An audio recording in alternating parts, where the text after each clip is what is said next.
Senior صحافی اور تجزیہ کار جاوید چودھری کے مطابق عمران خان میں بے شک بہت خوبیاں ہیں۔ یہ شخص واقعی ملک کا مقدر بدل سکتا تھا۔ لوگ آج بھی اس سے اندھی محبت کرتے ہیں۔ یہ اپنے ان آندھے عاشقوں کو قوم کا سرمایہ بنا سکتا تھا، مگر افسوس عمران خان کا غرور، انا اور سیاسی حماقتیں اس کی قبر کھودتی رہیں، اور یہ اس میں اترتے رہے۔ عمران خان کسی کے ساتھ ہاتھ ملانا گناہ تک سمجھتا ہے۔ یہ ہر شخص کو تم کہہ کر مخاطب ہوتا ہے۔ اس نے زندگی میں کسی کا جنازہ نہیں پڑھا، حتیٰ کہ اپنے اوپر جان مارنے والے کارکن بھی اپنی غائبانہ نماز جنازہ میں اپنے قید کی محبت سے محروم رہے۔ خان کسی کا شکریہ ادا کرنا بھی اپنی توہین سمجھتا ہے۔ یہ 12 مئی کو اسلام آباد ہائی کورٹ سے نکل رہا تھا۔ اس کا خیال تھا اسے گرفتار کر لیا جائے گا۔ جج حضرات نے حل پوچھا تو ہمارے لیڈر نے کہا، آپ آئی جی اسلام آباد کو حکم دیں، یہ مجھے بحفاظت لاہور پہنچا کر آئیں۔ جج صاحب نے آئی جی کو حکم دے دیا۔ آئی جی نے 6 سرکاری گاڑیاں بھی ساتھ کر دی، اور عمران خان کی ایک سائڈ پر ڈی آئی جی اور دوسری سائڈ پر ایس ایس پی بٹھا دیا۔ عمران خان زمان پارک پہنچا، گاڑی رکی اور یہ دوڑ کر اندر چلا گیا۔ اس کو ان افسروں کا شکریہ تک ادا کرنے کی توفیق نہ ہوئی جو اپنی جان داؤ پر لگا کر اسے گھر پہنچانے آئے تھے۔ آپ دنیا میں کوئی ایک شخص بتائیں جس کے ساتھ عمران خان نے وفا کی ہو یا اس کے احسان کو احسان سمجھا ہو، حتیٰ کہ جنرل باجوہ سے اقتدار میں لے کر آئے، اور ہمارے خان نے ان کے ساتھ کیا کیا، اور وہ علیم خان اور وہ جہانگیر ترین جنہوں نے اپنا سب کچھ اس پر وار دیا تھا، اس کا کیا انجام ہوا، اور وہ ملک جس نے عمران خان کو وزیر اعظم بنایا تھا، عمران خان اور اس کے ساتھیوں نے 9 مئی کو اس کے ساتھ کیا کیا۔ بہرحال یہ دنیا ایک عبرت گدہ ہے اور تاریخ ایک قبرستان۔ اس عبرت گدہ میں خدا کے لہجے میں بات کرنے والے ہر شخص کو یہی انجام ہوتا ہے، یہ بس خبر بن کر رہ جاتا ہے۔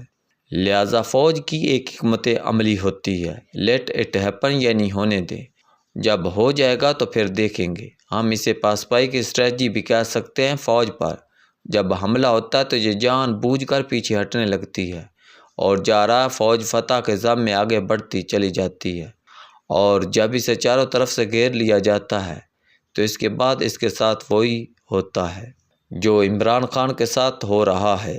ریاست کی طرف سے عمران خان کو مسلسل ڈر گئے، پیچھے ہٹ گئے کا تاثر دیا جاتا رہا تھا، اور عمران خان اسے اپنی کامیابی سمجھ کر آگے بڑھتے چلے جا رہے تھے۔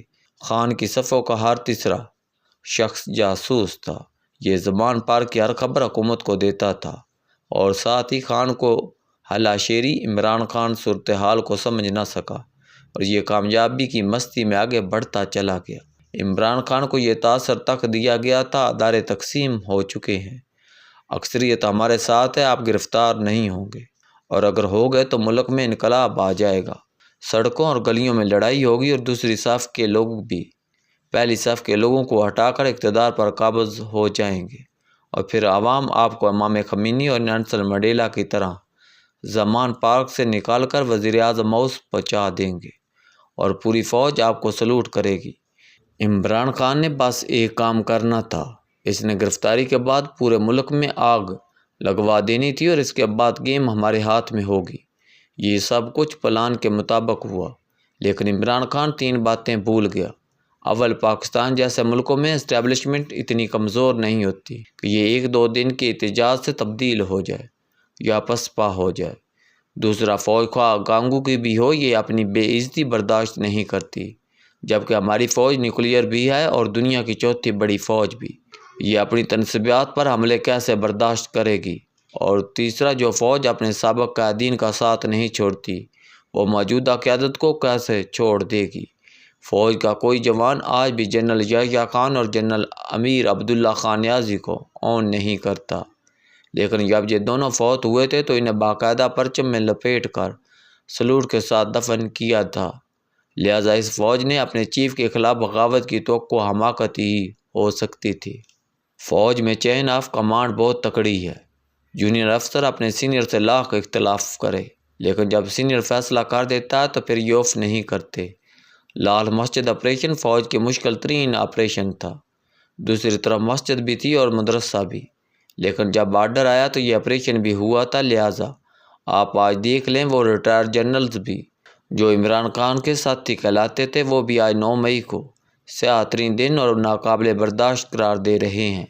وہ بھی عمران خان کی حمایت کا رزق نہیں لے رہے۔ بہرحال عمران خان کے ساتھ لیٹ ایٹ ہیپن ہوا اور یہ گہری کھائی میں جا گرے۔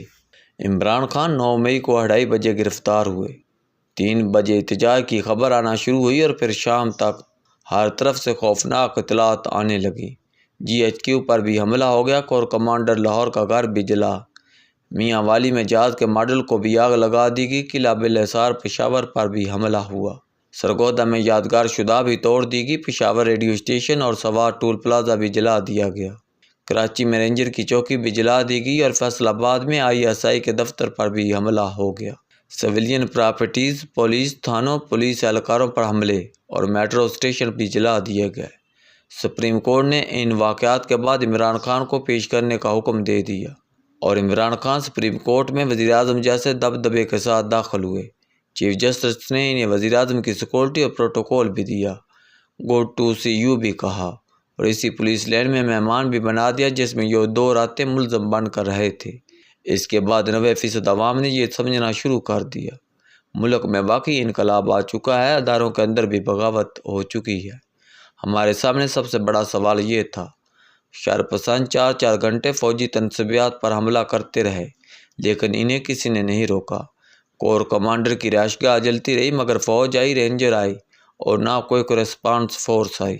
کسی نے مظاہرین کو روکا اور نہ اپنا کور کمانڈر بچانے کی کوشش کی۔ سپریم کورٹ کو بھی روکنے کی کوشش نہیں کی گئی اور عمران خان کو ریاست میں فون کی سہولت بھی دے دی گئی۔ یہ کیسے ممکن ہے کہ فوج کمزور اور ریاست ناتواں ہو چکی ہے؟ اس سوال نے پوری قوم کے اعصاب ہلا کر رکھ دیے۔ بہرحال 15 مئی کو کور کمانڈرز کی اسپیشل میٹنگ ہوئی۔ فوج کا اعلامیہ آیا، چیف جسٹس آف پاکستان 2 قدم پیچھے ہٹے اور مجرم گرفتار ہونے لگے تو لوگوں کی سانسوں میں سانس آئی۔ صدر صاحب کو بھی ہواؤں کی تبدیلی کی اطلاع دے دی گئی اور یہ بھی استغفار کی تسبیح پڑھنے لگے اور پھر چیزیں تبدیل ہوں گئی۔ آج صورتحال یہ ہے، مجرموں کے ٹرائلز کے لیے اسپیشل اسٹینڈنگ کورٹس بن رہی ہیں۔ مجرموں کو 2 حصوں میں تقسیم کر دیا گیا ہے، فوجی تنصیبات کو نشانہ بنانے والوں کے کیس اسپیشل اسٹینڈنگ کورٹس، جبکہ سویلین پراپرٹیز پر حملہ آوروں کے خلاف سول عدالتوں میں کیس چلیں گے لیکن فیصلے فوراً ہوں گے اور مجرموں کو قرار واقعی سزا ملے گی۔ عمران خان اور ان کے ساتھیوں کے خلاف تمام ثبوت جمع ہو چکے ہیں، ملزموں کے اعترافی بیانات بھی آ چکے ہیں اور وہ واٹس ایپ گروپ بھی پکڑے گئے ہیں، یہاں سے حملوں کے پیغامات آئے تھے۔ سرکاری اہلکاروں اور سرکاری سہولتکاروں کا ڈیٹا بھی جمع ہو چکا ہے۔ ان کے خلاف آفیشیل سیکرٹ ایکٹ کے تحت مقدمہ چلے گا۔ عدلیہ میں موجود عمران خان کے ساتھیوں کے ثبوت بھی جمع ہو چکے ہیں۔ کون کس کو پیغام دیتا تھا اور کون سا فیصلہ کس کے کہنے پر ہوا تھا، یہ رپورٹس بھی مرتب ہو چکی ہیں، لہٰذا اب کسی بھی وقت کارروائی سٹارٹ ہو جائے گی۔ دوسری طرف پارٹی کے اندر بھی ٹوٹ پھوٹ شروع ہے۔ پارٹی ویسے بھی کھوکھلی تھی، یہ ون مین شو تھا، مین گیا شو گیا۔ دوسرا پارٹی کی 2 میں اسٹیبلشمنٹ نے ہوا بھری تھی، یہ ہوا بھی اب نکل چکی ہے۔ رئیس کثر اداروں کے اندر موجود سہولتکاروں کے خلاف کارروائی سے پوری ہو جائے گی۔